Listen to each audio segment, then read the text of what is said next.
Tonight we have confirmed that 2 off-duty police officers were in fact driving while intoxicated last week. Our sources tell us that the officers were tested above the Michigan super drunk law and yet no arrests were made. Our sources say the 2 drunk off-duty BCPD officers were driving down Michigan Avenue here in Bedford Township early Tuesday morning, July 31st, on their way from Kalamazoo to Battle Creek. Around 2:30 in the morning, woke up, heard a big crash, glass breaking. Of course you wake up in a panic, you don't know what's going on. Ben Huelsbergen says he looked out his window but didn't see anything. Our sources say the inebriated officers drove up onto the curb. We found debris and tracks stretching nearly 2 football fields in length. Our mailbox was gone, 2 other mailboxes, debris all over.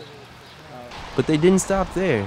Our sources say they continued down Michigan Avenue until the car finally turned off into Custer Road. They somehow hit that curb because the skid marks came out this way and then ended up curving back towards my driveway and stopping within a couple feet of my car. Stacy Spinlow says she was woken by a call from her sister saying police were outside her home. She went outside to find a Battle Creek police cruiser and a wrecked car. And I seen the car and the tire was down, the car was sitting on the tire and the airbags were deployed. Our sources say it's not yet clear who was driving the vehicle, but the female officer involved is a 2-year veteran of BCPD, and the male officer has been with the department for 15 years. But Spinlow says that's not what she was told by uniformed officers on the scene. And they just told me that it was a couple kids that got in a car wreck, that were drinking, got in a car wreck, so I went in the house and they didn't hit my car. Our sources say the officers called 2 sergeants to the scene, who then called in a lieutenant.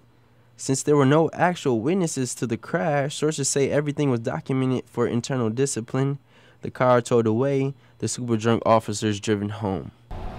We asked Battle Creek Police Chief for a comment. All we were told is that once the investigation is finished, the matter will be handled accordingly. Reporting live from Battle Creek Police Station, this is Javon BCPD, Newschannel 3.